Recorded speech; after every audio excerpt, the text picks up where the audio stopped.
Hello, everyone, and welcome back to school. I am super excited to get the school year going. I hope you guys have had a chance to enjoy your summer, that you guys were able to relax. I hope that those of you that were able to travel did so. I know we've had a really long year with a lot of changes, and it looks like we are back in the building in full force, ready to meet with each other again. And I hope that we are all as excited as I am and as eager as everyone else to get back into the swing of things.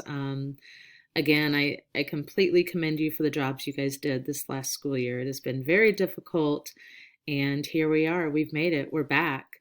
Um, so first, I want you guys to take a moment. Some of you have not been able to catch up with each other, and it's very important to me with what we're going to talk about today that you guys take a moment to catch up with each other as well. Turn to someone you are sitting next to and share a summer experience you enjoyed. Bring some positivity into this building.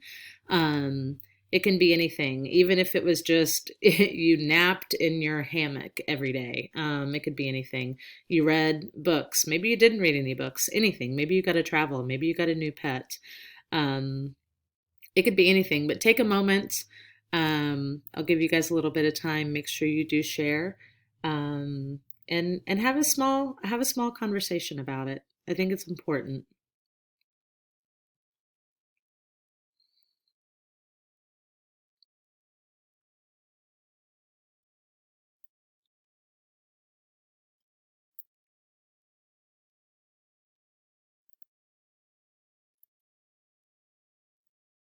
And I will give you guys about one more minute here to share those.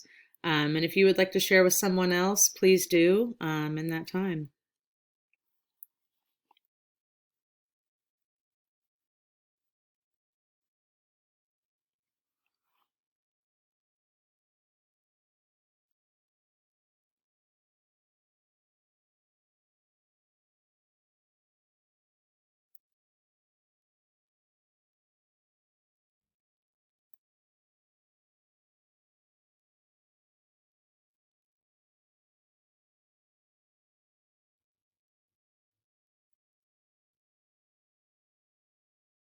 Okay, you guys have about 15 seconds to wrap it up.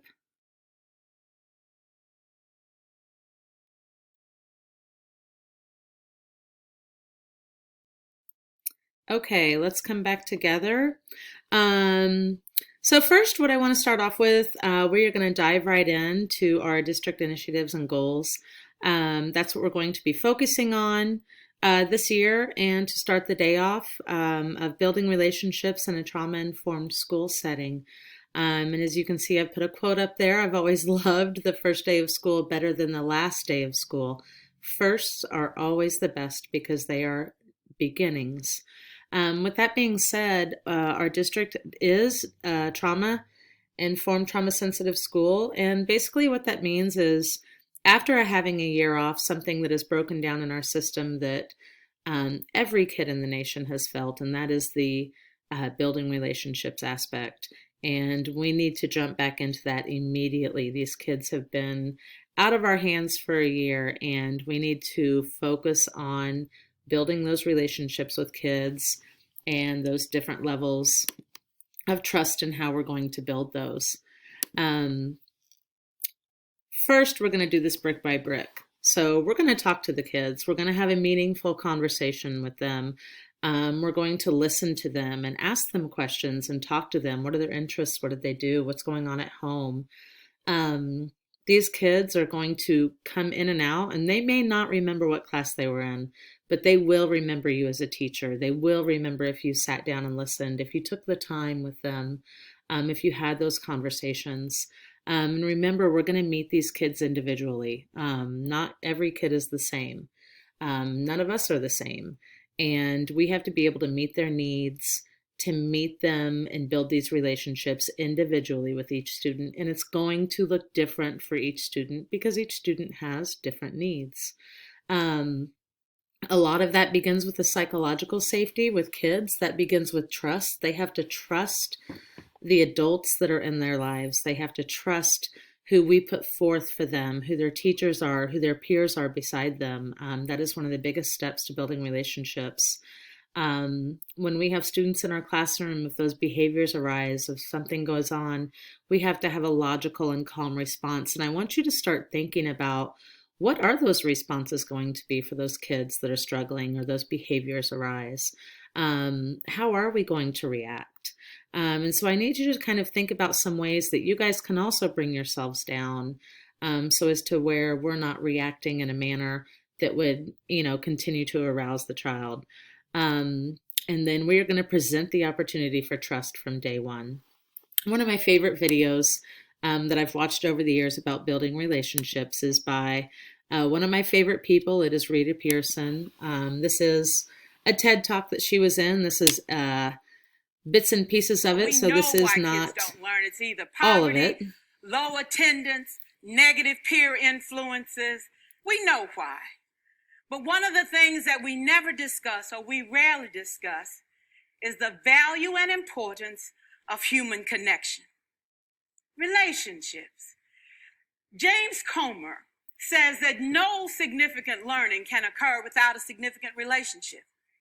George Washington Carver says all learning is understanding relationships. Everyone in this room has been affected by a teacher or an adult. For years, I have watched people teach.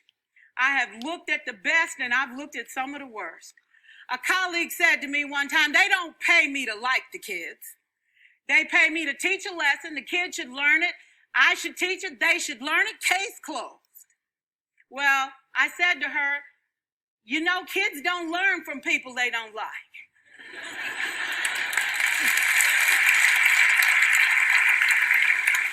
Can we stand to have more relationships? Absolutely. Will you like all your children? Of course not. And your toughest kids are never absent. Never. You won't like them all, and the tough ones show up for a reason. It's the connection. It's the relationships. And while you won't like them all, the key is they can never, ever know it.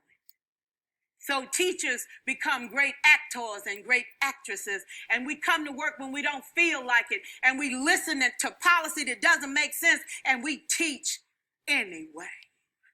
We teach anyway because that's what we do. Teaching and learning should bring joy.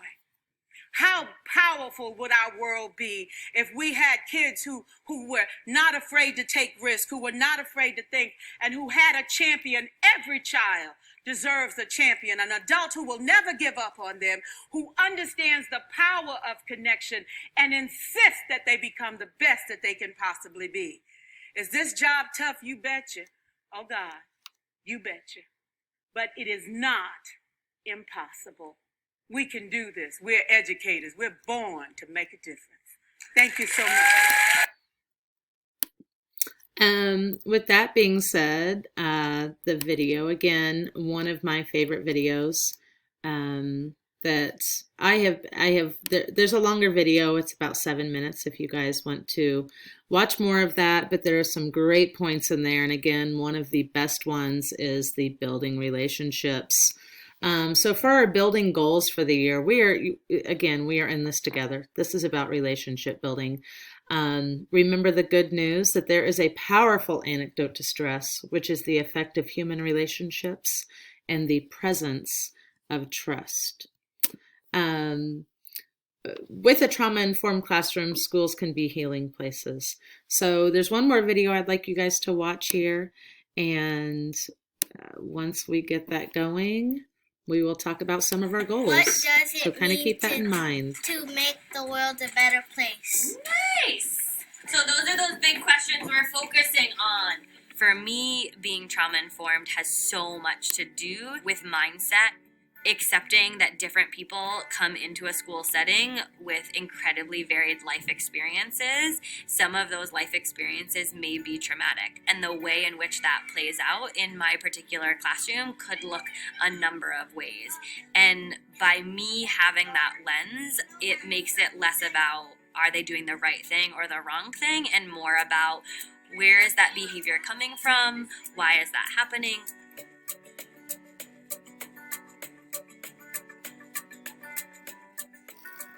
Adverse childhood experiences like poverty, neglect, exposure to violence can bring about overwhelming stress, which can cause negative effects on the learning brain and on behavior. If children have the experience of adversity, they will have uneven development of these foundational skills like self-regulation and executive function or relationship skills. These are the children who are at risk to fall further and further behind. But the good news is that there is a powerful antidote to stress, and that is the effect of the human relationship and the presence of trust. Schools are an ideal place to produce many different kinds of relationships that are capable of buffering stress. Schools themselves can be healing places. If you're fearful, if you're anxious, if you're distracted about something that's happened to you, you literally can't learn. Your brain shuts down. So it's essential to give kids social and emotional tools that allow students to recover from the challenges that they have experienced. Take actual classroom time to work on the building blocks of how to perceive your emotions, how to talk about them, how to get along with other people, how to take a moment and become calm when you need to, how to express your needs so that others can meet them. When we start to understand what it takes to be responsive to the effects of trauma, we need to think about the environment, about individual services, and we need to think about the skills and mindsets of kids that won't develop as they should when they're impacted by trauma. I do a lot of work around self-awareness and being able to name emotions and then make a choice around those. When I get mad, I take deep breaths, and that helps me get more calm.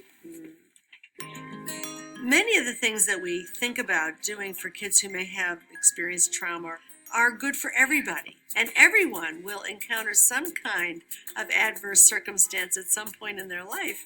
And for some children, we're helping them deal with what's already happened in their lives. For others, we're preparing them to deal with the challenges later in their lives. If you can hear my voice, say, "We are awesome. We are awesome."